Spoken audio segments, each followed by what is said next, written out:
Most known for his Witcher series, Andzrej Sapkowski's name is known far and wide, attributed the title the King of Polish Fantasy. But what was his life like before he began writing? What incited him to write in the first place? What has his career looked like?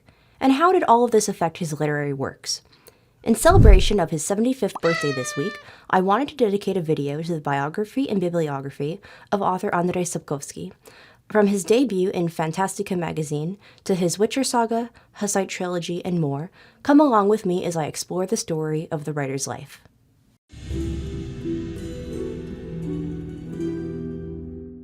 Hi, my name is Niwa and you're watching Ani Vitre, a channel dedicated to The Witcher and other works by Andzrej Sapkowski.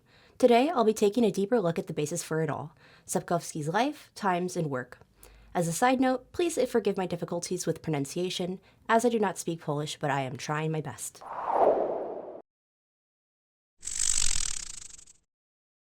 Sapkowski's parents moved to the city of Łódź sometime before his birth. This is why he is sometimes referred to himself as a first-generation citizen of Łódź. His father, Eugeniusz, came from near Vilnius, the capital of Lithuania, while his mother, Krystyna, came from a village near Kielce, a city in southern Poland. His father had been a military officer, a veteran of the Berlin operation. Sapkowski attested that he himself is in this world only because a Nazi officer talked his father into returning home after the fall of Warsaw in 1939. Sapkowski was born in Łódź on June 21, 1948, only 3 years after the end of World War II, growing up in a post-war Poland. During his childhood, he lived on the outskirts of the city, in a rough area. As a child, I lived only in the outskirts of the city and ended up in a hospital every Sunday. In our area, there were only 3 kinds of authority: a fist, knuckles, and a knife. Times are changing. The smart people are still smart people. However, the scars remain. An escape from this was his love of reading, fostered by his father from an early age. Andrzej was an intellectual child who grew up in the cult of reading and began reading regularly and addictively around the age of 5 years old. Even before then, his father would read to him when he himself could not yet. To him, it was a reward to be read Pentateuch, Poland's national epic with a story involving noble family rivalries and romance. This contributed to his high performance in his Polish classes when he began school, describing himself as always acting as the best student and pet. Despite his prowess in language, with relatives predicting he would become a lawyer for his eloquence, he did not think of becoming a writer when he was younger. He said that at a more serious age, he actually wanted to become an archaeologist, seeing it as a profession that would also be a pleasure. As a boy, he was introduced to all fairy tales, and perhaps more significantly, Arthurian legend, an ignited passion which would go on to greatly influence his work in his professional career. Amongst what he read as a child was the Tomek Wilmowski series by Alfred Szklarski, a series of youth adventure novels first published in 1957. He started reading the series at 10 years old, but he soon aged out of it, as by his opinion, Szklarski took too long to release the new installments of the series, with the last of 9 novels coming out in 1994. Sapkowski is a known polyglot. By his own attestment, he reads in 18 languages, dreams in 4, and speaks in 6 to 8. Again by the influence of his father, as his father knew languages and ensured that his son knew them as well. At the age of 14 to 15, Andrzej already fluently read in German and in Russian, mostly reading fiction in Russian. By his account, he grew up in a quite strict home with very healthy rules, with a curfew of 11 and a sense of responsibility for being fed and laundered, a sense that he says his friends at the time did not have. At 18, he says he took his bags and left home. As he grew up in the Polish People's Republic, he had compulsory military service and became a reserve officer in his youth, going to military college and exercises. He says he luckily was not subject to the requirements that most later students had to meet, himself having had camps that lasted a month, as opposed to those who graduated after him being sent to units for a whole year immediately after graduation. His father, who graduated from Vilnius University, wanted him to be an engineer, tried to awaken technical abilities in him, but the future author showed no talent with machinery. In my house, there was always a kind of cult of technology, a humanist dream. They tried to awaken technical abilities in me, which I did not have and still do not have an inch of.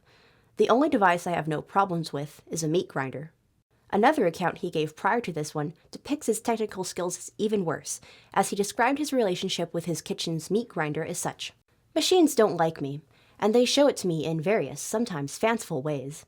Take Victoria, my meat grinder, who tried to bite my finger when, while preparing a venison pâté, I was thinking deeply about the nature of being.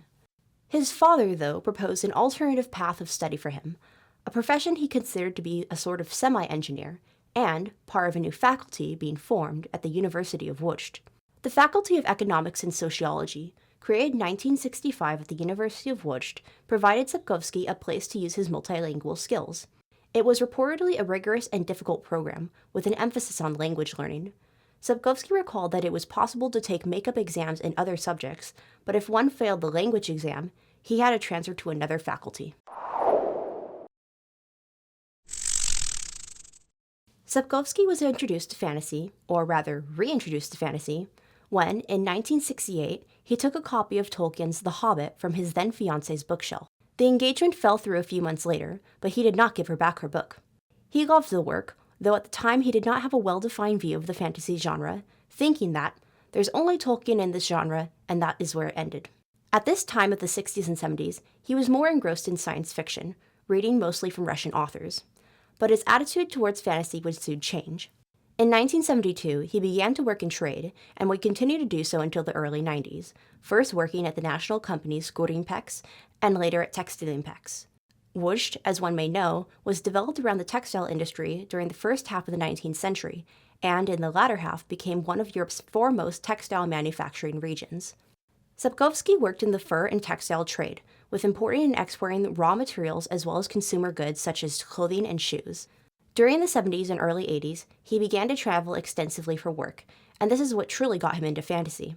Staying in airports and hotel rooms across North America, Europe, and Asia, even going as far as Japan, he always looked for something to read. Though even after picking up Roger Zelazny's Jack of Shadow in Stockholm and taking a liking to the genre, he still was not quite convinced, still preferring science fiction.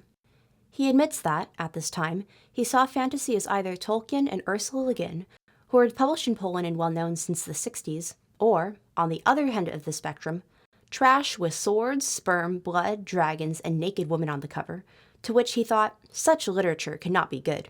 Soon he would find out he was wrong.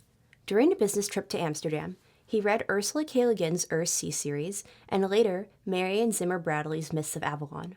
The passion developed from there. He quickly learned that, just as science fiction can be moronic, fantasy can be well written. From each business trip, he would not only read during travel, but also bring back the latest publications. This was especially significant for him and his son, Krzysztof, who was born in 1972, the same year Andrzej began his trading career. In an interview from 2002, Krzysztof recalled that his father introduced him to his love of reading and literature, much like Andrzej's father did for him. He read me my first books, The Chronicles of Narnia and Winnie the Pooh. It is thanks to Winnie the Pooh that I am named Krzysztof. In 1980, when Krzysztof was 8 years old, Andrzej and his first wife divorced, which changed their family structure. Though the senior Sapkowski has said on the matter that owing to the divorce, he lost the opportunity to raise his son. As a result of a divorce with my first wife, I lost my influence over my son when he was 8 years old. A child of this age is like clay that anyone can shape as they want, and I lost this opportunity. Krzysztof seemed to have a different account, however, and openly recalled with fondness how Andrzej bought role-playing game manuals from abroad to play with him when he returned home. We played together. These are the coolest memories I have from my childhood. Understandably, he was always the master of the game, creating scenarios, building the world. Andzrej Sapkowski married sometime within or before the early 90s to his current wife, Maria, and Krzysztof and his father's wife seemed to get along well, as he said. I really like Maria, his wife. She has a lot in common with Yennefer. She is a strong, extraordinary woman, fluctuating and chimerical, but that's a lady's prerogative.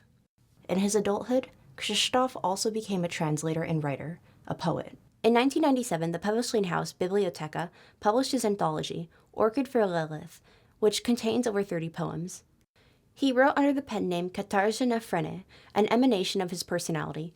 To his attestment, it's hard to be a poet without being a woman at the same time. And as for Krzysztof's effect on his father's writing, well, that is coming up in a bit. Sapkowski's early literary ventures were various. When he was younger, he wrote poems, love poems for women, some of which were later repurposed as Dandelion's poetry and ballads in The Witcher. In the late 1960s, around the time of his studies, he wrote an unpublished novel, in the James Bond style which was popular at this time. In 1972, he wrote a short story titled Little Hunt for a local Łódź magazine, a local ephemera that he later could not recall the name of. As for what the plot of this story contained, he joked that the 1994 movie Surviving the Game, starring Ice-T amongst others, probably ripped their script from his story, so we can extrapolate that it was probably something with resemblance to Richard Connell's 1924 story, The Most Dangerous Game. Then we come to the magazine Fantastyka, which began in 1982, later renamed Nowa Fantastyka in 1990.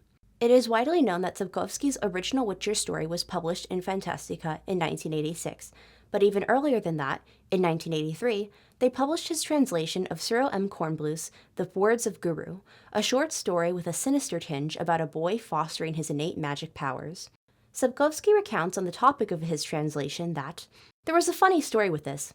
When they paid me for Witcher, those in charge of accounting discovered that I had already taken some fees, and everyone went crazy, because no one knew what for and why.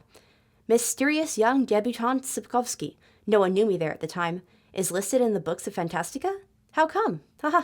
A year later in 1984, his short story about trout fishing, Steelhead, was published in Wędkarskie Fishing magazine. He used to enter such writing competitions for any prize, no matter if it was a Unitra tape recorder or twice the average monthly salary. He recalled, "They were a continuation of something that was simultaneously a way to kill boredom and relieve tension, maybe even self-realization." The publication itself about fishing will come as no surprise, as fishing is one of his great hobbies and pastimes. He speaks of it across interviews, but even if one has never read an interview with him, they may know his love for fishing through reading his work, such as in the short story The Last Wish, which opens with best friends Geralt and Dandelion fishing together and trying to catch breakfast. One of these contests that he entered was in the aforementioned Fantastica magazine. He learned of the competition in 1985 from a copy of the magazine belonging to his son, at the time 13 years old, as he himself did not subscribe to it. When he was later interviewed in Fantastica in August 1988, when asked for his motivation for entering the contest, he said, "Quite honestly, I wanted to please my son, who is an ardent lover of this type of literature and a regular reader of your magazine. He once asked me, 'Why don't you write something like this?' 'No problem,' I said, 'I'll write.' And so Witcher was born. Anyway, it was from my son that I learned about your competition and its conditions." However, this account was contradicted by Krzysztof, who said he did not remember such a conversation ever occurring. "My father once told me that I asked him if he would write a story himself. He reportedly replied that he would write, and he did. But I don't remember it." Either way, it's a nice sentiment, a story which seems fitting to The Witcher, which itself is a story that would evolve into one rich in themes of paternity and the father-child relationship. When he wrote the Witcher short story, Sapkowski recounted that he naively thought he would have an easy win to the competition, as he believed that all of his competitors would write science fiction, and as he chose the genre of fantasy, his submission would stand out. Instead, it turned out that almost everyone wrote something of fantasy, and his did not stand out owing to its genre. Though, it stood out for an entirely different reason. The other stories, he claims, were ones in which the heroes wander, and on the wandering trail, various monsters rise from the grass every now and then, monsters that need to be murdered. The invention of the author is limited to making the next one rising from the grass have longer or bigger ears than the previous one. But Witcher, his story, was different. Placing third in the competition and published in the December 1986 copy of Fantastica, Witcher was a retelling of a fairy tale by the Polish romantic poet and author Roman Zmorski. Some, not understanding it was an intentional reference to and subversion of the 19th century story, accused Sapkowski of plagiarism. In an interview from 2000, Sapkowski recounts his artistic intention with the story. "I relied on Roman Zmorski's text. It was my artistic assumption, to break the topos of a fairy tale and make it a fantasy. I hoped that the joke that the monster was being slain not by a shoemaker but by a professional witcher would be clear to the reader." In 1988, Sapkowski claimed to have written the story in one night. However, he later denied the statement in 2001, saying it was not true. As for how it won third place, Witcher was almost not selected amongst the entries, and it was only thanks to the graphic designer of the magazine, Marek Zalewski, that it was selected. In the summer of 1986, Marek Zalewski came to me and read some of the contest mail. Maciej Parowski recalls, "If he hadn't fallen in love with him then, Sapkowski the writer would have been born later or not born at all. And so he says to me, 'Look, Maciej, I don't know anything about it, but I like it.' And he gives me the story Witcher. I read it and told him, 'Marek, you can rely on your taste in everything. It's an excellent story. We'll print it.' And I sent that story to the December issue." It was actually then that Parowski edited the story, because editorial secretaries came to him and told him that the story needed to be cut down. "Is that all?" I asked. So I brought the manuscript home. I took a pencil, read the story for the first time, and crossed out 7 or 8 lines. It was a scene in which someone there goes to the blacksmith. Nothing like that, just people moving from place to place, pacing on the road. Sapek never reconstructed that scene. Following the publication of Witcher, readers made their preference clear. They wanted more Sapkowski. He initially never intended to write any other Witcher stories. It was an invention to win the competition and the prize. Once, when asked by an interviewer, "Is it true that you intended to write only one story about The Witcher at first, that you did not target such an epic saga, but only one story?" He replied, "This is the absolute truth. I did not even intend to write 2 stories."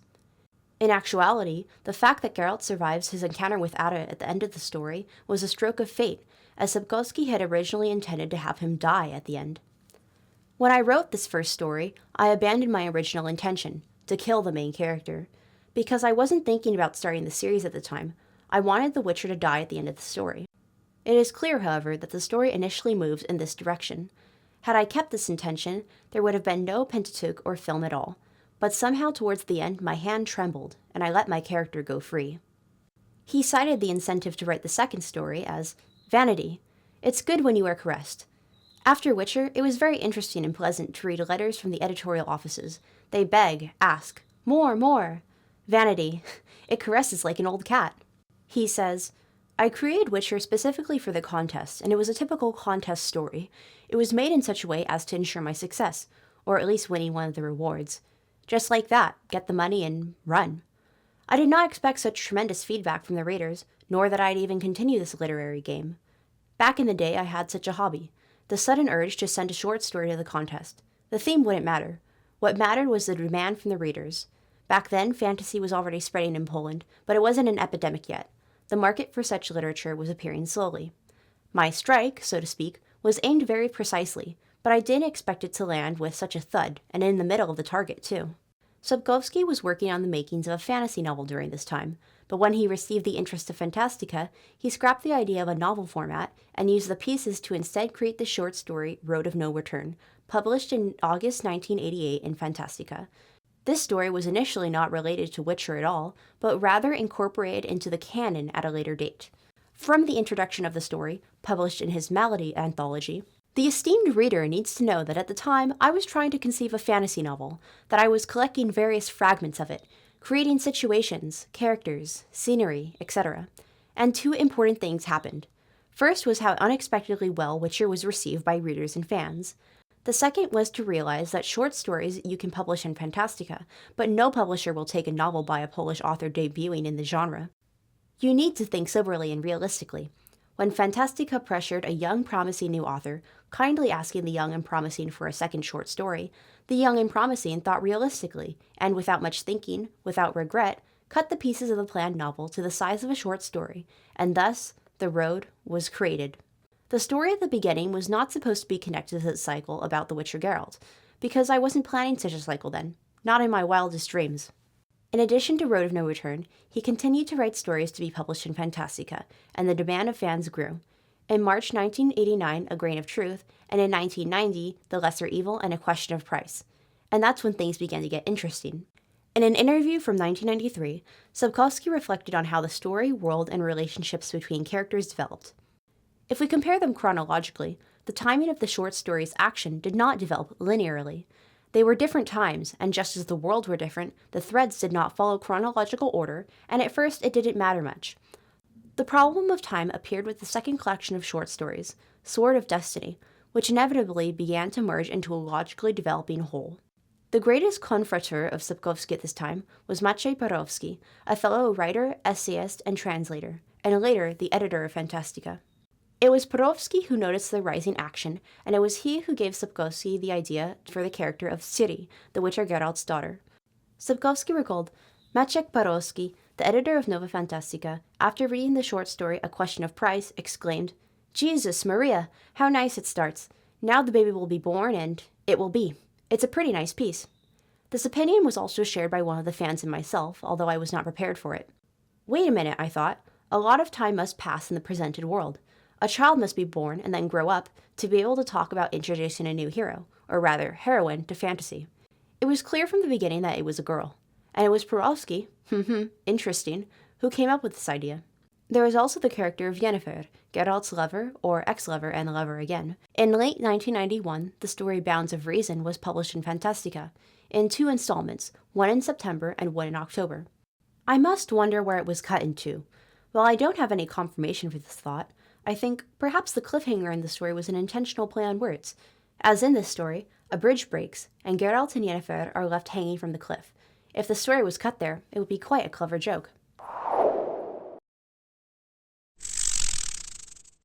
Also at the turn of the decade, the Witcher short stories were adapted into graphic novels, with art by illustrator Bogusław Polch, then known for his work on the Funky Kowal series, which he worked alongside Jacek, Rodek, and Parowski on.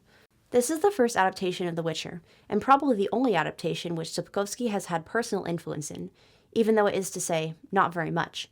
It was the 3 of them, Parowski, Sapkowski, and Polch, that worked on it. Parowski edited Sapkowski's writing to fit into the comic book format. He recalled how the workflow and division of labor went. Sapkowski could have written the script himself, as he was given access to several typescripts of Funky Kowal as a model. But after reading them, he decided it would be better if he, a literary specialist, would write more stories about The Witcher, and if another specialist would translate it into scenarios for a friendly cartoonist with whom he understood half a word. All the scripts of the comic book albums were given to him for inspection, immediately in their entirety as it was, with The Lesser Evil, Geralt, The Last Wish, Road of No Return, Bounds of Reason, and Betrayal. All changes, additions, additional episodes invented by the screenwriter, sometimes announced to him earlier by phone, were usually accepted by Sapek with appreciation or with amusement. They did not result from the screenwriter's whims and his creative failures, but from the difference between the drawing and literary medium, from the high degree of episodic nature of Sapek's texts. And on Betrayal, the only comic which did not come from a story of Sapkowski's, Parowski commented, "I was very afraid of this episode, to be honest, but at the same time I had the most fun with it. I invented betrayal abstractly, but immediately in the picture, there was no sense of loss, because there was no prose here. When reading this story, the reader will finally not check how the screenwriter fulfilled the task of translation, what he lost, what he trivialized. He will only absorb the fascinating. The speech bubbles could have been shorter. Of course, they weren't as colorful as Sapek's dialogues. And names, I never had a head for them. Sapek sent us a few suggestions, and Bogus Polch matched them to the physical and the context. Later, I stubbornly misspelled and confused these names in subsequent episodes of the script, which fortunately made Polch more amused than angry. In all subsequent adaptations of Witcher that we have, Sapkowski was not much consulted, but the comics were somewhat different. Even if he only contributed his original works and suggestions, he was close to Parowski and Polch and worked alongside them to make them happen. In 1990, the first book Sapkowski published was an anthology by the same name as the first story, Witcher. 30,000 copies of this book were produced. It included the 5 short stories which he had written up until then: Road of No Return, A Question of Price, A Grain of Truth, The Lesser Evil, and The Witcher. Though this was an achievement, the author gained little progress with this publication, as the working relationship with publisher-reporter ended sourly, and he was back to searching for a publisher. During this time, Sapkowski had found some relative success and fans owing to his work in Fantastyka, but he wanted to expand the story beyond stories published in magazines. He wanted to approach a longer format of writing. He wanted to write a series of novels. First, I wrote a short story. It lasted a year or 2. I published them in magazines because none of the Polish publishers wanted to publish a Polish author. I wanted to do something atypical for Polish fantasy, a saga. But the book publishers he encountered would not take a chance on a Polish author. Though he had encountered some success and fans within the fantasy community, publishers deemed his name too risky to publish. And then he found a publisher. Finally, in Poland, the moment for a fantasy was absolutely crucial. Supernova published My Sword of Destiny. This was a real event, because until then there was hardly anyone amongst Polish publishers who would have risked doing something like this. Polish fantasy was published by some amateurs, losing money on every edition. In Western countries, the average fan always chooses a book of the familiar Anglo-Saxon in the bookstore. The exotic name of the author will force him to refrain from buying. Unfortunately, publishers also know about this. Therefore, picking up a book from some Poland or some Moldavia, even a good one, he will think 10 times before publishing. Even now, years after the initial publication of his Witcher books, Sapkowski has remained loyal to Supernova and has not switched publishers for his novels, because they were willing to publish his work when he was denied by many others. Sword of Destiny was the first Witcher book published in 1992, despite being the chronologically second book in the series. The Last Wish, the chronologically first book, was published after Sword of Destiny in 1993. These two first books were fix-ups of stories both previously published in Fantastyka and ones originally written for the new publications. One more Witcher story and one chapter of Witcher novel would go on to be published in Fantastyka during the release years of their respective books. A Shard of Ice from Sword of Destiny in July of 1992, and Roses from Sherwood, Chapter 4 of Blood of Elves, in July 1994.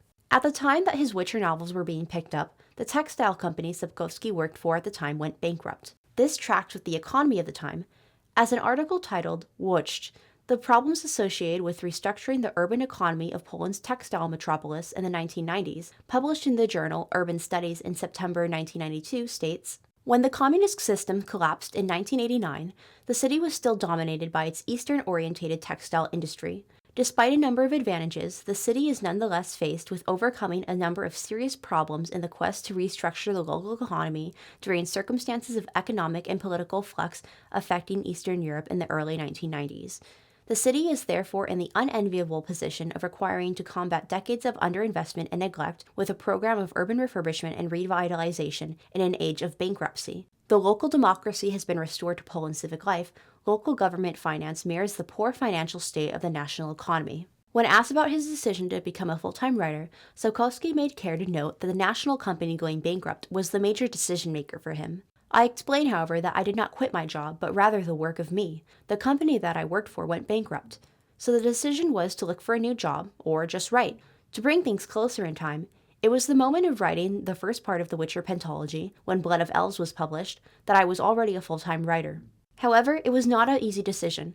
Though his son was already an adult, he still had himself and his wife to support, and the profession of a writer is, to put it mildly, not known for its lucrativeness. But Sapkowski approached the decision with seriousness and discipline. When the company collapsed, I already had quite a few short stories, book editions, and a name that meant something to some. I was in talks with the publisher about the first volume of the saga, and I was already thinking about the next 4. The bankruptcy of my company deprived me of the trade profession, but I already had the profession of a writer. I decided, with considerable fear and being aware of the seriousness of the decision, that I would devote myself entirely to writing. It was a big risk, not only for me. My wife, who at the time also joined the army of the unemployed, looked at my actions with slight concern. I decided to convince her that I would treat my new profession seriously, and that's how my style of work was born, which still accompanies me to this day. He then continued to write his Witcher saga, or rather his Pentateuch. In an interview from shortly after the publication of Lady of the Lake, he commented his feelings about the name Saga. First of all, I don't like seeing the term Witcher Saga. It was a not very good idea of my publisher, who wanted to decorate the cover somehow. I would prefer the name The Witcher Pentateuch. Not many people know that it was originally supposed to be a trilogy. The concept was changed to 5 volumes when it turned out that if there were 3 volumes, the gaps between them would have to be too long. Apart from the aforementioned, there were no other changes to the concept. Wait, Witcher was supposed to be a trilogy? Yep, you heard that correctly. As I have probably said many times, the original idea was to have 3 parts. The concept changed when it became clear that 3 volumes would have to mean 2 long gaps between books, and the books would be very, very large. To dispel all rumors and slander, no one forced me to change the concept to a 5-volume one. It was my decision. I decided it would be better that way. So here we have 5 parts, published in the years 1994 to 99, with the principle maintained, a book every year for the winter. I fought like a lion for the gaps between volumes to not be longer than 1 year. Otherwise, it could end up with Szklarski's syndrome. Tomek's adventures, which I started reading when I was 10, I will not be reading when I am 50. And thinking about it, it makes sense. The Witcher pentalogy can certainly fit into 3 acts, with Blood of Elves, published 1994, and Time of Contempt, published 1995, comprising the first act, Baptism of Fire, published 1996, and Tower of the Swallow, published 1997, comprising the second act, and Lady of the Lake, published 1999, comprising the third. This also probably explains why Lady of the Lake is so big compared to the rest of the books. To keep up with this pace of a book a year, though, he really had to push himself, as well as changing the entire way that he wrote. The creation of the first Witcher novel is when Sapkowski began writing on a computer instead of by hand. For many years, I wrote everything by hand, on thousands of pieces of paper. Then I put those together, made corrections with a red pen, and crossed things over with a black marker. Then I cut the papers and glued them into a collage, put the collage next to a typewriter, and started the physical work, meaning punching the keys on the noisy machine. I computerized myself only after I started working on the first book of the saga. Let me remind you that it was 1992, 6 years after my debut. At first, the computer was just a replacement for my typewriter. I still put a bunch of papers next to the keyboard. The only change for the better that I noticed was quiet typing. Not many people nowadays remember how unbearable the noise of a typewriter was for one's family and neighbors. And it was Blood of Elves when I first risked writing from the screen and keyboard. I realized that although writing on a typewriter without the material was impossible, it worked very well on a computer. Not only was it great and convenient, the pace of my work increased 5 times at the very least. Today I can honestly, and with no exaggeration, say that the only thing I write by hand are autographs. The rest I type on my computer and print, including stickers saying, "Don't forget to water the flowers," when my wife leaves. And thus it seems that the author, previously widely known to have trouble with machines, adopted the computer and even the laptop to write. When answering the question if he had to choose between a fishing rod or laptop to take with him, he replied that he would probably have both, as he usually does when he goes on vacation. Sapkowski began writing at breakneck speed, pushing himself to write a novel per year. As previously mentioned, he fought like a lion to get the books out year after year. In another interview from 1997, when asked when he decided to move from short stories to novels, he responded, "You know, I'll answer it this way. I thought the Polish fantasy should have at least one saga. I know I shall not write any more. The short form is very complicated. 80 pages have to do everything. Saga, it's easy. I will come back to short stories. But first I have to finish this damned saga. I have no time for anything other than the saga." When I was still working in the foreign trade and fond of fiction, every year I traveled to Montreal, Canada, at the International Fur Fair. I went to a bookstore and brought a new amber from Zelezny. Every year there was a new amber. And one day I come running to the store and ask, "New amber?" "No." Damn him, is he dizzy drinking vodka? When I began to write this saga, I decided that for me it will be different. There will be a new volume every year. This year I was in a hospital and gave my last signature on the operating table. So I lost January and began to write in February. And then the Polish fans said that my books are too short, only 7 to 8 chapters. So I wrote 11 and made it on time. So apparently, Tower of the Swallow was partially written in the hospital. I mean, respect. Also on the writing pace which he adopted to write the Pentateuch, he later commented in 1999 after finishing Lady of the Lake. "It was a murderous pace. I don't wish it on anyone. If it wasn't for the fact that I was writing a series where the breaks between successive volumes couldn't be too long, I would have never decided to do it. Writing a book should take at least 2 years, then you should have the year off, and after a year read everything again and start making the final proofreading. In other words, the book goes to the publisher 4 years after starting work on it. This is the perfect model." The formation of the saga seems to have been non-linear. Firstly, we have the joke, humorous, non-canonical short story Something Ends, Something Begins. Sapkowski wrote this story at the behest of the president of the Gdańsk Fantasy Club as a wedding present for 2 important translators in the fantasy community at the time.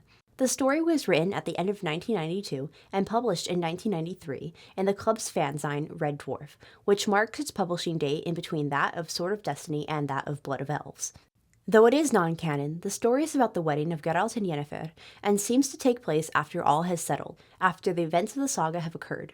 In this story, many details from the latter half of the saga are included, as well as an equal amount of details that are specific enough to recognize, but were changed in the final canon.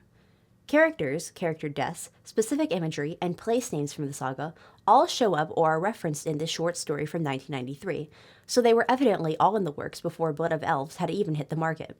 Secondly, when asked if he knew how the saga would end from the beginning, Sapkowski would not only commented that he did, but that the first fragment from it which he wrote was the scene which ended up being in the Tower of the Swallow. He claims that this fragment was written in 1989, during the same time A Question of Price was being written, and Ciri was being formed as a character.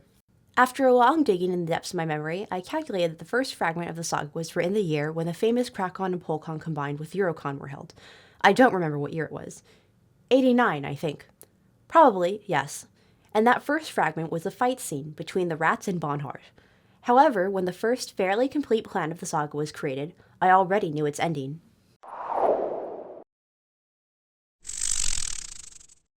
Now let's take a short interlude between talking about Sapkowski's two major works, The Witcher and the Hussite Trilogy, to speak of some more lesser discussed, though far from unimportant, works of his. I did not want to break up the Witcher section since we already had a nice flow going, but no big deal. Just know that things are organized less chronologically in this section and are more organized by subject and significance. The first part of this section is his commentary, essays, and more opinionated and personal pieces, as well as his discourse and relationship with the rest of the fantasy world.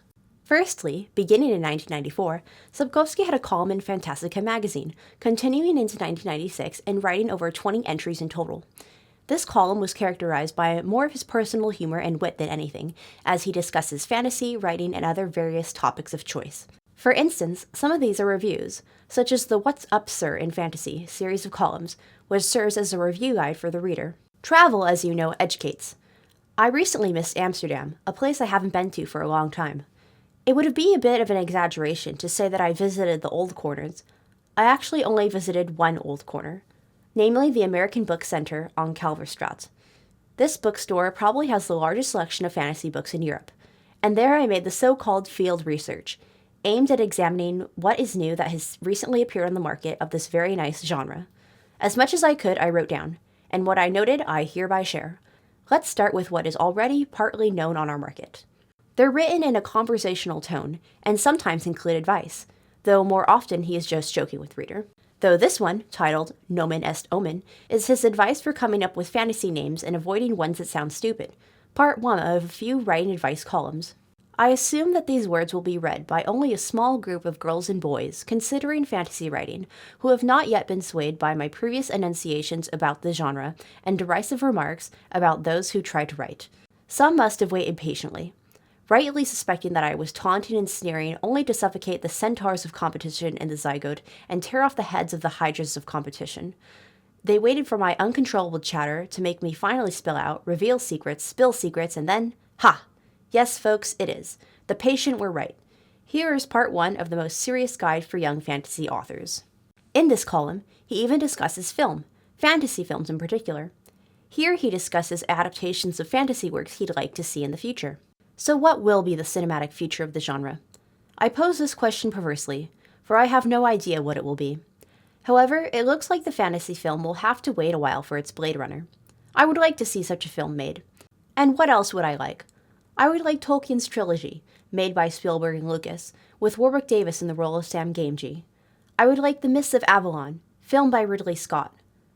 I'd like Fafhrd and the Greyhound, based on Fritz Leiber, starring Schwarzenegger, Michael Byrne, Kim Basinger, and Sandal Bergman, and directed by Milius. And I would like Anderson's The Little Mermaid, done like Hook, with Michelle Pfeiffer, or Julia Roberts, in the title role. And to dream freely? What? Everyone is allowed.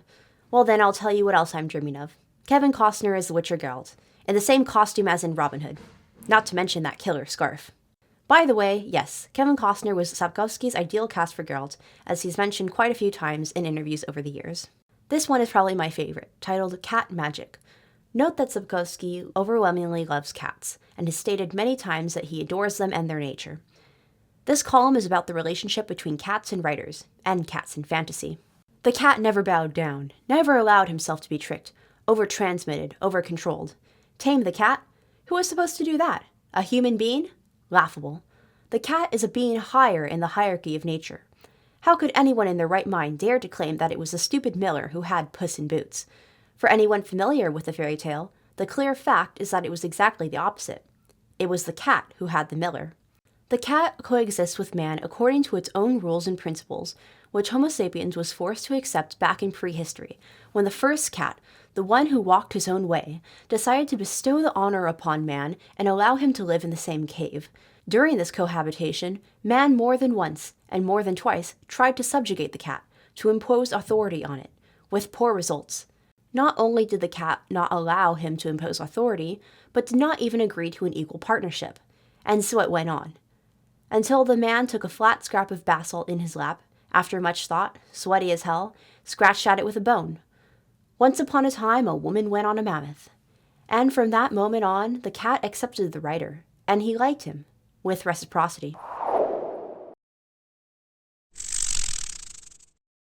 Sapkowski, as a scholar of the genre, has also published some more opinionated and personal works, namely the essay Pirog, or There Is No Gold in the Grey Mountains, the short story Malady, and essay The World of King Arthur, and the 2001 encyclopedia Manuscript Discovered in a Dragon's Cave. I've chosen to speak of these works in the same section because their subject matters overlap, and I think when combined rather than separated, they allow for a more comprehensive understanding of his views. These 4 works make up so much of who Sapkowski is as a fantasy author and how he approaches the genre and his work. Malady and Pirog came out within a year of one another, with Malady published in December 1992 and Pirog published in May 1993, both in Fantastyka. Malady would later go on to be republished with The World of King Arthur in 1995. Pirog, or There Is No Gold in the Grey Mountains, is an essay about fantasy and the author's opinions of Polish Slavic fantasy, written in his characteristic sardonic voice as well as the verve for the genre. Sapkowski wrote this piece earlier in his career, saying on the subject that he wrote it when he had already considered himself something of a writer because he had a story printed about once a year. In it, he rails against the quote-unquote bad fantasy, condemning the kinds of meaningless hack-and-slash pieces in which their authors do not care about the origins and conventions of the fantasy genre. As one of his more spicier opinions, it was also true that he wrote this out of frustration, and his points were frequently misunderstood in later years. After reading another piece of this type, I couldn't stand it, and wrote a text mocking all of this fun. This text had often been read against my intentions. In the Russian translation, it implies, for example, that I condemn fantasy as such in general, and I had to explain this a lot during author meetings with Russians. So what were the points that he made in Pirog? One of his various points is that Arthurian mythology is the archetype of all fantasy works. The Arthurian myth is eternally alive among the Anglo-Saxons. The archetype of all fantasy works is a legend about King Arthur and the Knights of the Round Table. If whoever wishes to check it should close their eyes and blindly pull out a hand to the bookshelf, pick from it at random, hit one fantasy novel, and let's check. The book describes 2 kingdoms. One is the land of good, the other is exactly the opposite. There is the good king, out of the throne and inheritance, and in trying to regain it, against the forces of evil and chaos. The good king is supported by good magic and good wizard, as well as gathered around the righteous ruler fellowship of courageous guys.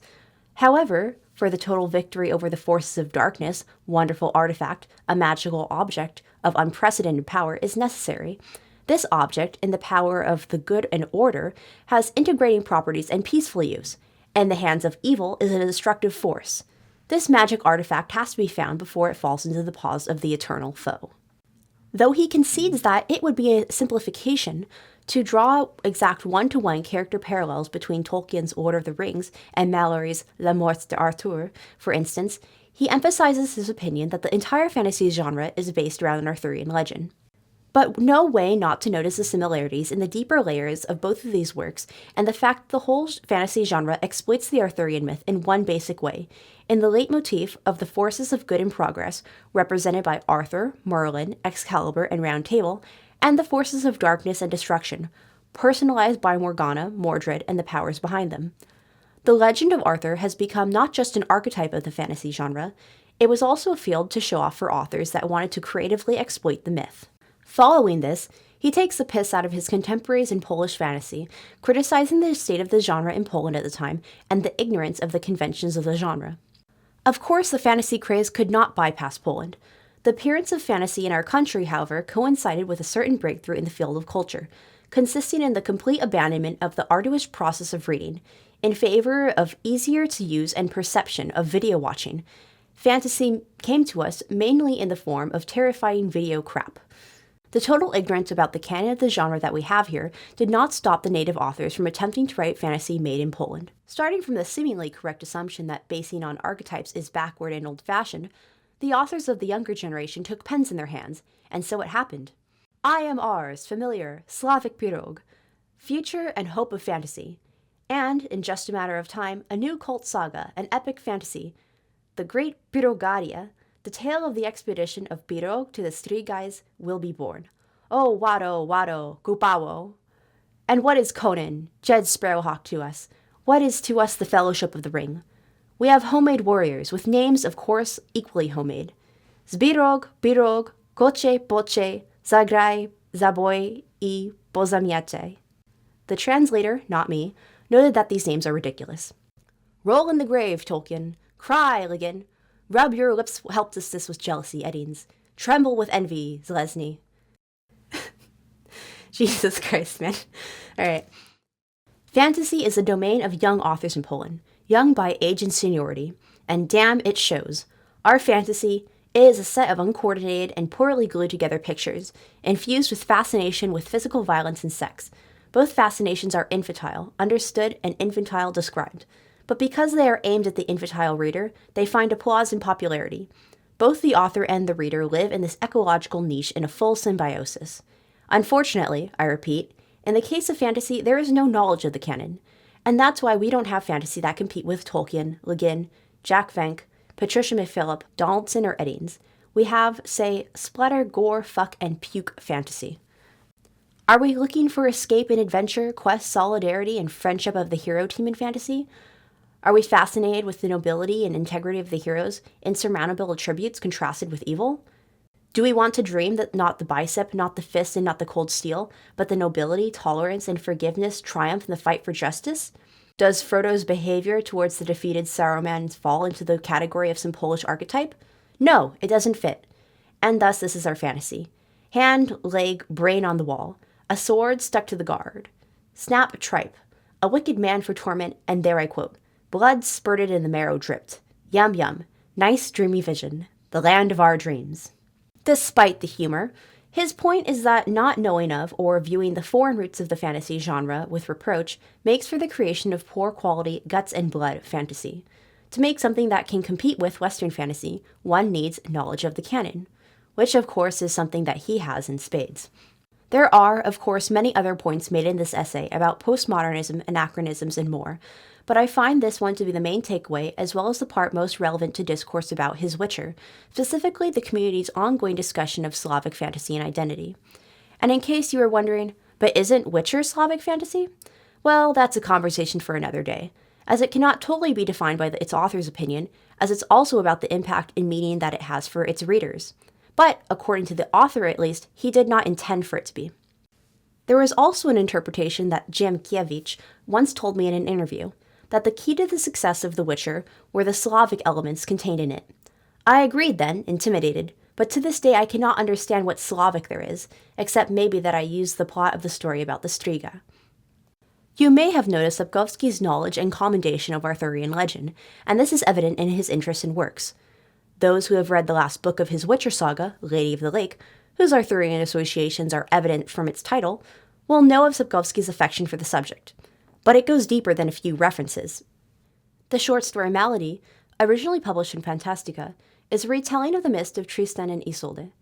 It is a story about love, a depiction of the relationship between Isolde of the White Hands and the wounded Tristan, told from the point of view of Morholt alongside Branwen. The story features multiple departures from the myth which appears in the canon, the 12th century version from Thomas of Britain.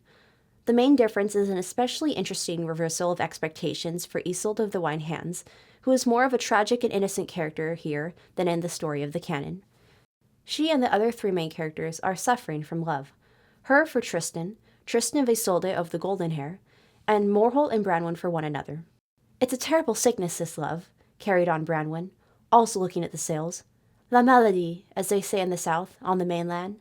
La maladie d'espoir, the sickness of hope, the selfish infatuation, bringing harm to everyone around. A moving and intimate work, I can see why it's Sapkowski's favorite. Malady also reminds me a lot of his A Little Sacrifice, perhaps for its subject matter alone, but also for the dreary coastal setting of Brittany and of Bremervoort. I think his love of Arthurian legend bleeds into everything, but especially The Witcher, in ebbs and flows. This is especially apparent in some of his next work, The World of King Arthur. The World of King Arthur is a non-fiction book which delves deeper into the history, mythology, and contemporary works surrounding Arthurian legend. This work was published in 1995, in the same year as Time of Contempt. The book begins with discussing the background and basis of Arthurian legend and history. Then he moves to discussing the literary and religious aspect of the myth. Then he hones in on several key concepts. Chivalric tales compared to knight realities, the nationalistic aspect of the myth, the Grail, its nature and what it is, the role of love and love at first sight, and the triple goddess figure in worship, especially in the way Marion Zimmer Bradley wove the idea with Arthuriana in the Mists of Avalon.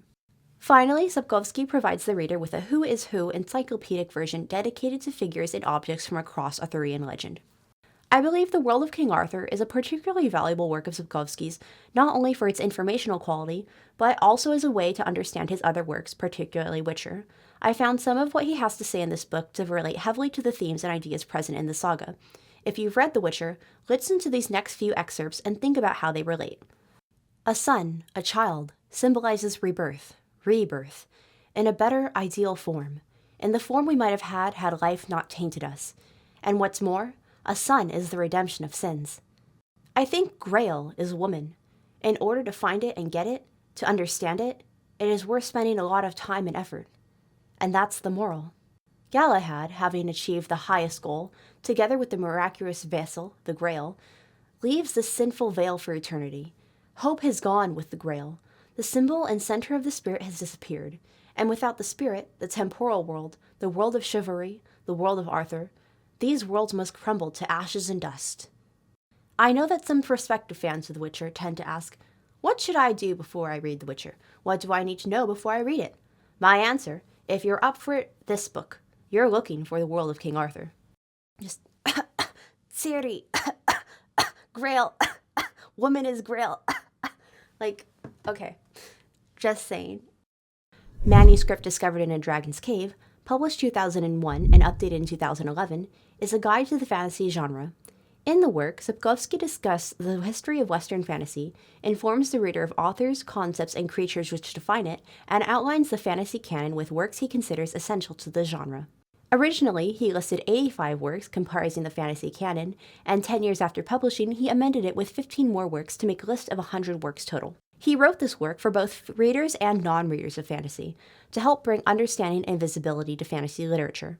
When speaking about his motivation to write this guide to the genre, he said, I wrote manuscript because I think that fantasy has an undeserved reputation as B literature in our country, something about magic and dragons. Many people are ashamed to admit they read it. Journalists who come to me very often start by saying that they haven't read anything fantasy in their lives, especially me, but they know that I write something like Lemon Tolkien. I think that's why popularizing activity is simply necessary for us. Yes, Sapkowski has long advocated for the fantasy community and readership, as it was, and sometimes still is, considered to be a lesser genre and something shameful. His words, in Poland, there is a view that compared to the so-called mainstream, fantasy should be considered a marginal, inferior, and primitive genre. And I know a lot of people who threw Tolkien after 3 pages of text, and they think all fantasy lovers are morons. The negative reputation of the fantasy genre was also one of the reasons, why he denied the label of postmodernist, which critics often bestowed upon him, because he understood it as a backhanded compliment, saying, a good writer cannot possibly be a fantasist, because fantasy is a disgraceful genre. He must be a postmodernist, or anything but a fantasy writer. Whoever considers fantasy to be a third-rate genre, I, by way of revenge, consider a third-rate critic. Nevertheless, such a fantasy, and all popular literature, perception is a fact. There are even those who like fantasy, or a fantasy writer, and even think that the fantasy label is disgraceful and needs to be torn off or erased as soon as possible. It is better, following the line of least resistance, to call the work of a given author postmodernism, allegory, a novel with a key, even a parody. Anything but fantasy, because fantasy is pop culture, cheap entertainment, and all. I rarely protest when someone tries to defend me against fantasy and wash this shameful glue off me. Do it myself, I will not, however, because it won't change the fact that what I write is fantasy. Sapkowski has also defended his readers and the broader fantasy community from stereotypes and misconceptions. Frankly, I am outraged by the condescending way the media portrays this environment. Fantasy fans are at best portrayed as a bunch of morons who believe in UFOs and dress up in tinfoil armor. And anyone who goes to conventions knows that this is actually the most well-read group of young people, and not only in fantasy. And that to me is elitism. Fans of fantasy are certainly more erudite than the great lady editor from TV. So who should be patronizing whom? Despite his defense of fantasy, according to him, he initially was not accepted by the fantasy community due to his age. As he states, he was older than the majority of the fandom by at least 15 years, sometimes 20, sometimes more. At the first fantasy convention he attended, he was actually mistaken for an authority sent by the communist government, in lesser words, a cop, sent to conventions to ensure the youth did not express too much unorthodox content, as was often the case that people were used to. The reason why Sapkowski was mistaken and almost thrown out? He was unaware of the more casual dress code and wore a suit and tie to the con, arousing discomfort and suspicion. Sapkowski has always somewhat embraced joking about his age, though, as he sardonically references his age separating him from the rest of the community in one of his column pieces from Nova Fantastica in 1995, opening with, "As is commonly known, I am an elderly man, an individual whose date of birth is lost in the mists of time and is not too far from the date of construction of the Barbican in Krakow." And, as Stanisław Beresz commented in an interview reflecting on his own interview debate with Sapkowski in History and Fantasy, these old wounds dried up upon the success of Sapkowski's authorship. He made his debut late, so he entered the environment of people half his age. It certainly wasn't easy. He must have experienced at least some unpleasantness. He talks about it himself. He was treated like a foreign body for a while, and it took a while before they threw themselves at his feet. Those wounds have dried up because now he is a guru. It is an extremely compact environment that is governed by its own rules, has its masters, hierarchies, and authorities. Sapkowski paid his price for belonging to it, so now, when he became its monarch, he must feel solidarity with them, and maybe even responsible for them. I'm not kidding. When I presented to him the image of fantasy readers that emerges from sociological research, young people, helpless in life, socially alienated, escaping from the real world into fantasy, he charged me like a rhinoceros. This is one of the less pleasant places in this book. Although I knew that the data was outdated, because it concerned research on readers of science fiction, not fantasy, I wanted to check how solid he is with his fans. It turned out that he is a fierce warrior of the Neverland. So Sapkowski's reputation in the fandom as an old man has existed since the beginning, is now, and probably will be forever. Amen.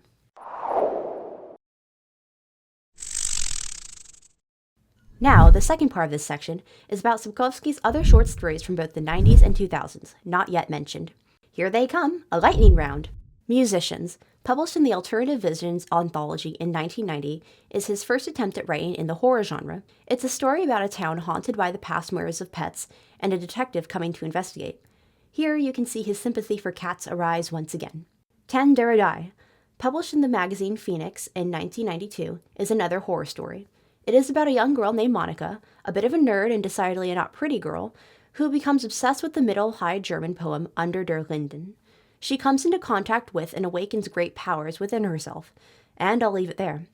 I will say, of the ones I've read so far, this story is probably my favorite for its ending and its reversal of expectations. In the Bomb Crater, published 1993, also in Phoenix, is an alternative history black comedy story in which the Polish city Suwałki is occupied by German and Lithuanian armies, fighting one another, and the protagonist gets caught in soldiers' conflict when on his way to school. Battle Dust, with its title originally in English, published 1994 in the same fanzine Something and Something Begins was published in, Red Dwarf, is another in-joke between him and the rest of the community.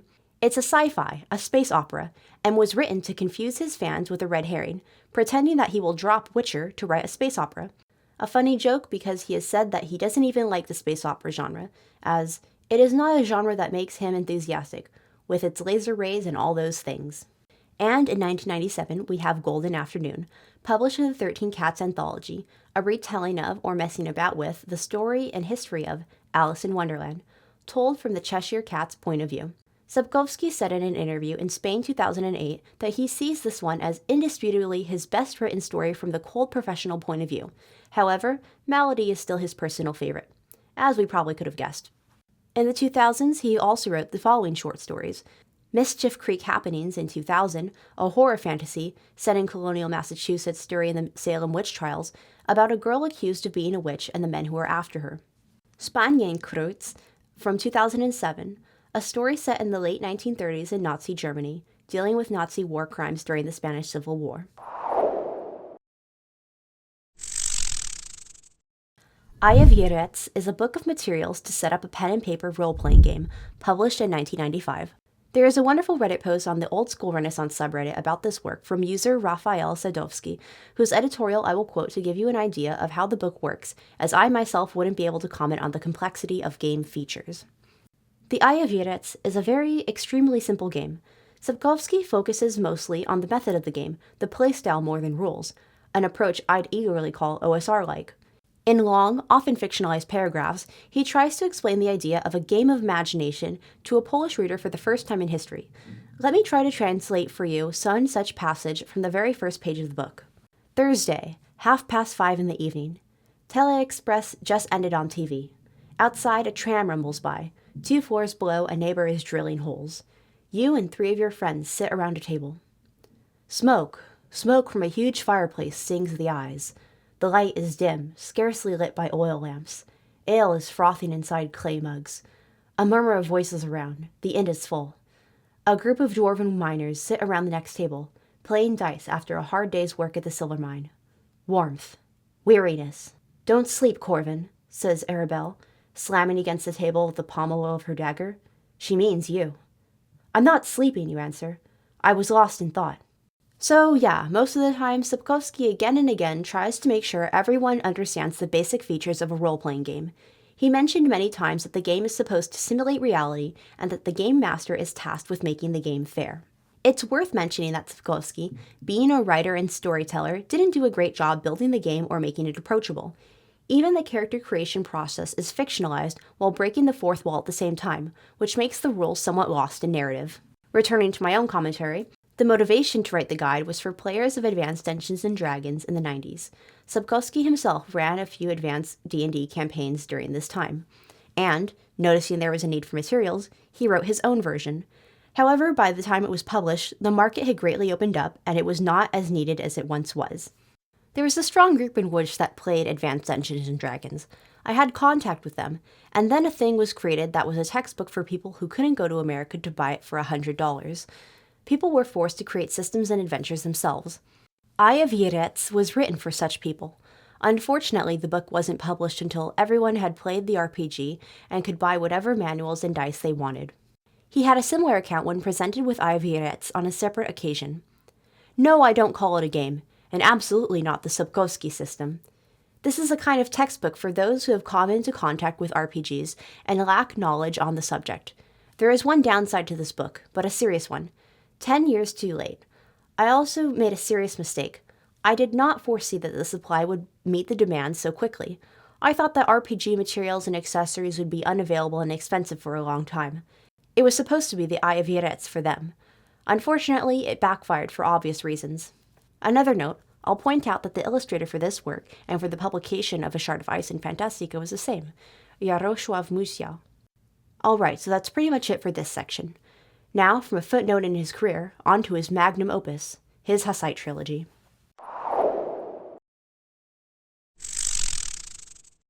Development for the Hussite Trilogy began early. Sapkowski, in an interview from 2001, commented that he had been writing the trilogy for 2 years already, so it was likely well underway by the time that Tower of the Swallow had been published. His Hussite Trilogy is comprised of 3 books, Narrenturm, also called Tower of Fools, which was published in 2002, Warriors of God, published in 2004, and Lux Perpetua, published in 2006. The Hussite Trilogy is a historical fantasy series taking place during the eponymous Hussite Wars of the 15th century between Polish Catholics and Czech Hussites. As a historical fantasy, however, although the plot is defined by its backdrop and setting, many fantastical elements are woven throughout the story and are a core element of its identity. At its heart, it's a Bildungsroman, a coming-of-age story for the protagonist Renovan, a young man in his 20s. His foolish nature and poor luck combined make for some outrageous situations, but across the books, and owing to some good friends and powerful allies, he learns and becomes not only wiser but more powerful.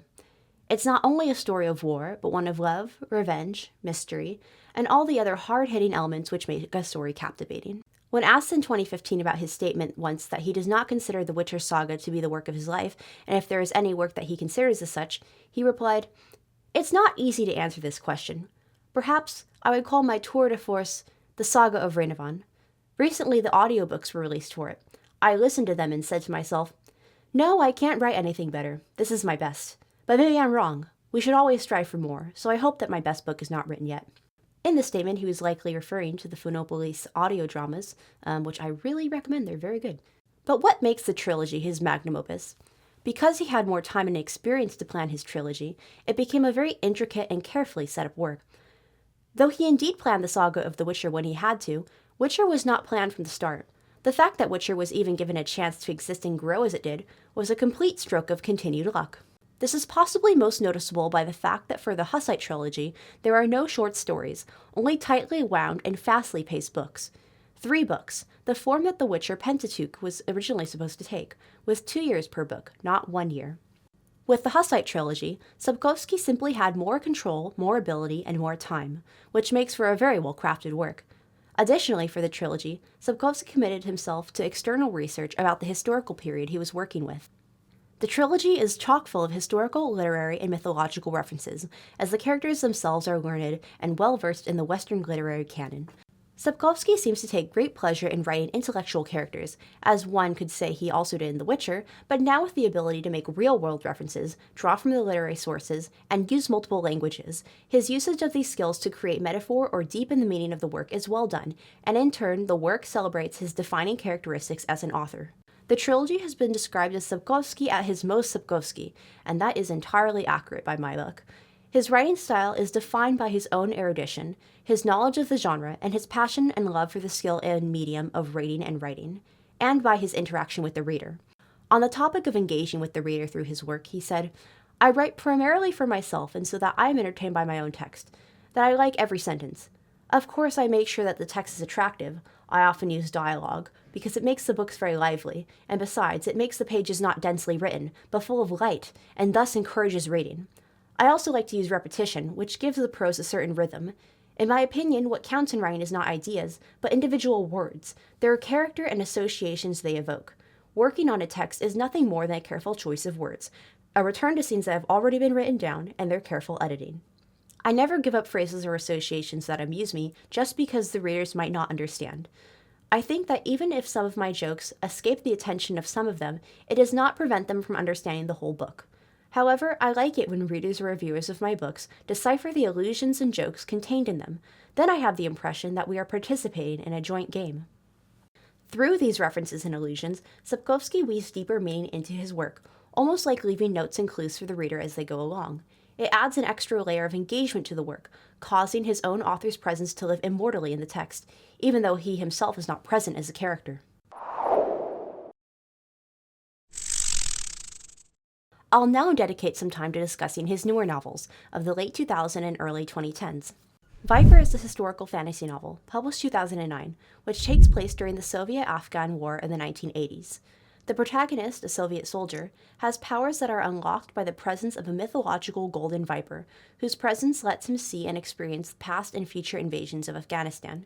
The narrative weaves throughout the history of the region, through the eyes of Victorian British forces and even those of Alexander the Great. It sounds like an amazing premise, but Viper was, overall, not received well, likely due to a variety of reasons. I myself have not yet read it, but here are the guesses I am willing to hazard. And if you have read it, like with every other title, please feel free to give your opinion in the comments. Dialogue and characters. It is said that the action is more internal than external in this novel, with dialogue pushing the story forward instead of physical action, which would be fine, but the dialogue is apparently not very memorable or endearing, such as it is in his other works.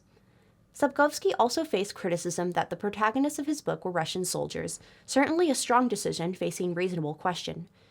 In 2011, he commented on this subject, saying that he intended to provoke with this decision.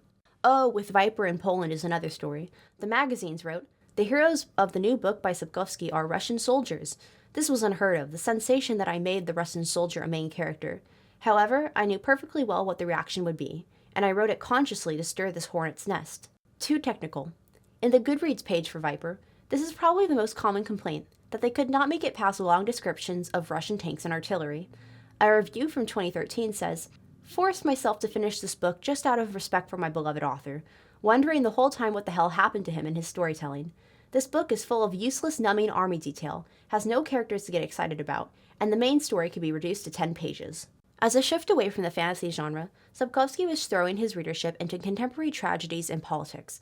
Some readers frequent the genre for escapism of these very issues, so although there are fantastical elements within this book, I can see how a majority of the readership would be turned off by the subject matter, as it is not a typical fantasy." A review from 2016 says, "I think this is the first time I read a book with so much war action, and I also admit that, coming from this author, I expected something like this, although with a little more mythology and magic. But, well, it was not a bad read, a well-spun plot, although sometimes I was confused with so many war terms and typical expressions of the conflict. Personally, I'm not into the genre, and that's why it hasn't caught me, although it's a reading that keeps the intrigue in some points. Flashbacks. Some readers of his tend to hate it when his works utilize time skips, flash forwards, and flashbacks. I've seen many reviews of Lady of the Lake which hone in on this aspect, saying that it was something that hindered their enjoyment of the novel. As the temporal aspect of flashbacks is what Viper is predicated on, I can see the reader's distaste in my mind's eye. However, Viper was not totally disdained by the readers. There seem to be mixed opinions. As one 5-star review from 2011 has it, "I've never read anything like this, so it was a whole new reading experience for me. The idea that there really exists something fantastical and paranormal on this planet is intensified so much by the ongoing Soviet-Afghan war in the background. The war pictures reality in its rawness, the very core of human beings as they are. Humans forced to fight and kill each other in the name of their nation and the ideology, in which they don't even believe anymore." So no, I have not read Viper, but that description sounds very Sapkowski to me.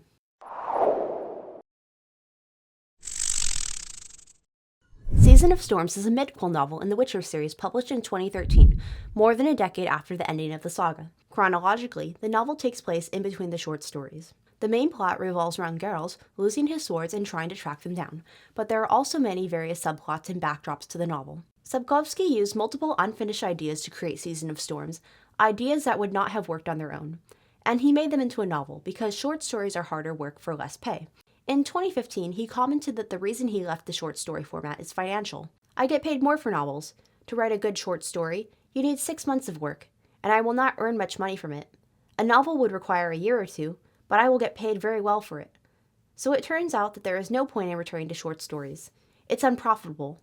But of course, the real skill of the writer is manifested in a short story. In it, the path from beginning to end is a short, straight line, and one must be able to put everything that you conceived in it. Novels are bigger, so it's easier with them. Fans of the Witcher series tend to be divided on Season of Storms. Fans such as myself found the book mostly meaningless and not measuring up to the novels of the relatively more well-thought-out saga. Just because it was an okay read does not make it a good work of his, especially when examined for its themes and games with the reader. Personally, I also had an issue with the pacing of this book, which is set at a much faster pace with shorter chapters, such as the ones found in his Hussite Trilogy, instead of the contemplative pace and longer chapters that Witcher novels are accustomed to. Though this may be his development as a writer, the pacing of the Witcher novels such as Baptism of Fire or Tower of the Swallow is something I sorely missed, but my taste here may not be everyone else's. On the other hand, as entertainment, the book is okay, and many fans express their enjoyment of this book as a slice of life in the Witcher series. In fact, for these fans, it is their favorite book. It can also be said that Season of Storms fleshed out parts of the Witcher world and is conducive to the rest of the series, adding helpful information instead of contradicting or retconning the previous works, which is so often seen when authors return to a completed series. And also, to end this segment on a positive note, one thing I will say about Season of Storms is that I feel its epilogue was incredibly touching and meaningful, a dedication to the fans done right.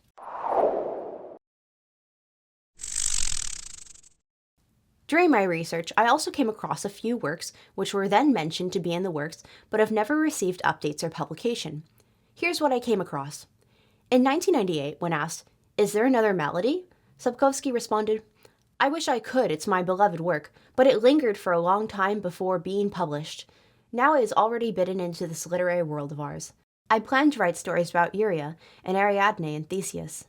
Uriah is Uriah the Hittite, from the biblical story of David and Bathsheba, a story which has been referenced elsewhere by the author, both in interviews and once humorously in Narentrum. Ariadne and Theseus is a story from Greek mythology, a story not mentioned elsewhere by Sapkowski, so this was an interesting detail. In 2001, during an online interview, a question came up about a rumor that he had, but then dropped, a series about a character called Fluke, as in the internal parasite Fluke, who would be a magic hacker. What I'm working on right now is something completely different. The cycle about Fluke, planned and already developed as an idea, has not yet, unfortunately, gone beyond the idea phase. Unfortunately, because I thought of this character as a worthy successor to Geralt. By the way, not he would, but she would be a magic hacker, because Fluke is a girl. Unfortunately, I found nothing else about these works, and they are most likely just abandoned ideas. But that series about the magic hacker sounds really cool, so if Sapkowski ever wants to go back to an idea from 2001, pick that one up. That's cool.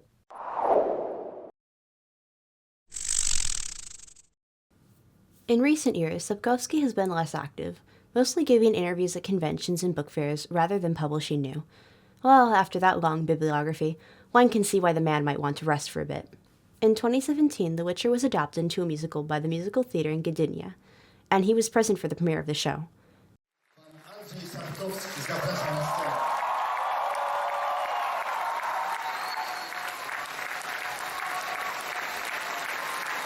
Panie Andrzeju.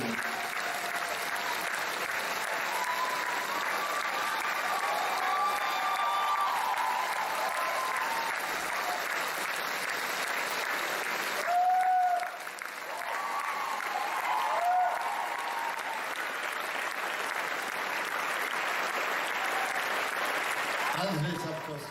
Aw, look at series actress running up to hug him. This is so sweet.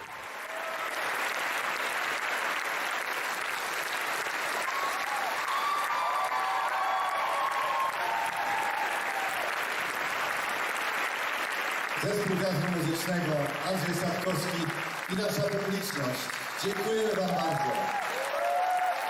Zawsze jesteście tutaj mile widziani. Kochamy Was. When asked in 2018 if he had seen the musical and what he thought of it, he had this to say. I saw, yes, I was at the premiere. I watched the performance with satisfaction. I even hummed a few songs later, as modestly as possible. In a word, chapeau bas. Media reviews were also positive. But the following year, 2019, brought tragedy to Sapkowski. Maciej Parowski, writer and editor of Fantastyka and his longtime friend and colleague, passed away in June of 2019. But that was not all. In the Facebook post from Kulturalny Człowiek, June 27, 2019. In the latest issue of Nowa Fantastyka, which has just gone on sale, many people may be a bit surprised to read in memoriam about Maciej Parowski. The text in question is by Andzrej Sapkowski. Many people may be surprised by the black box on the front page of the magazine, which I am pasting here. Here is the context.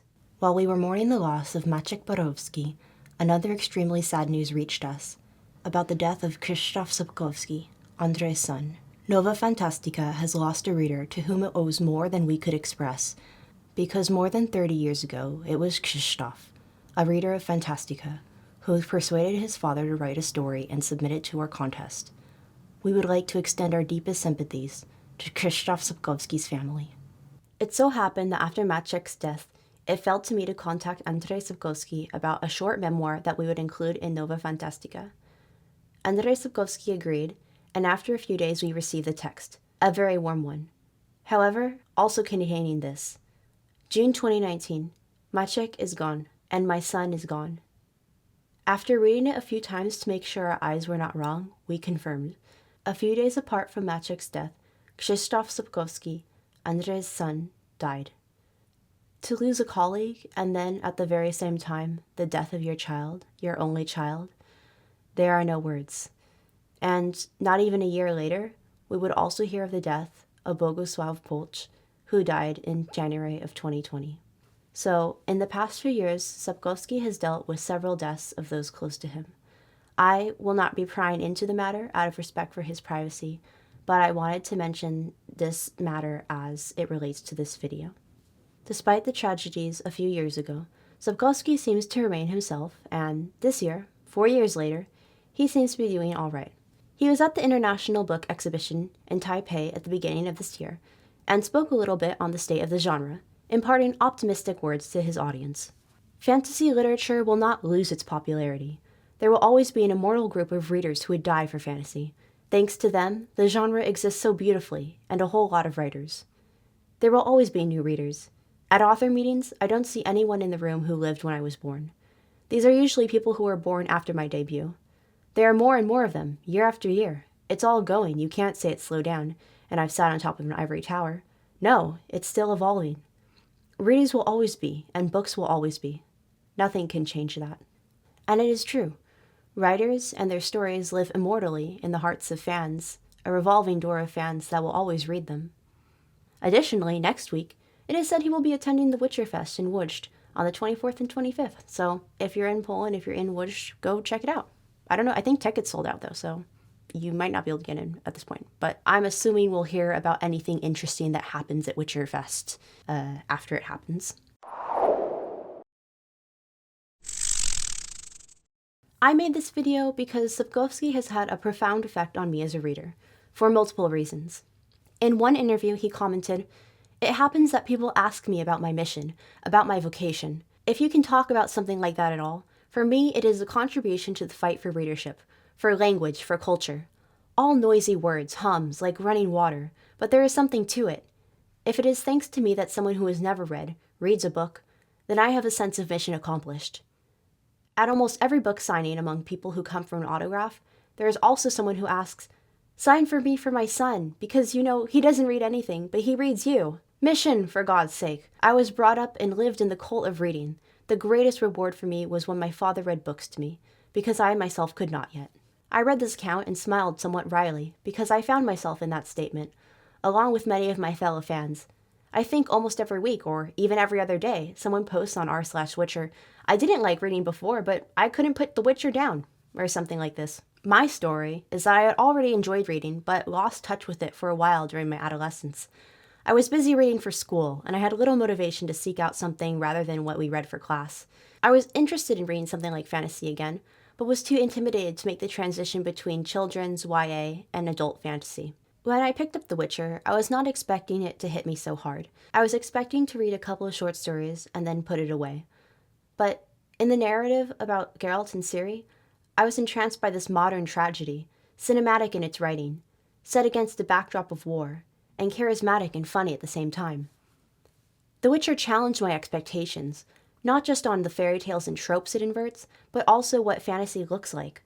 Sapkowski's writing style, straightforward and almost hard-boiled at times, but also poetic and enigmatic, gave me my passion for reading back, and I combined my childhood love of reading with my teenhood love of literary analysis.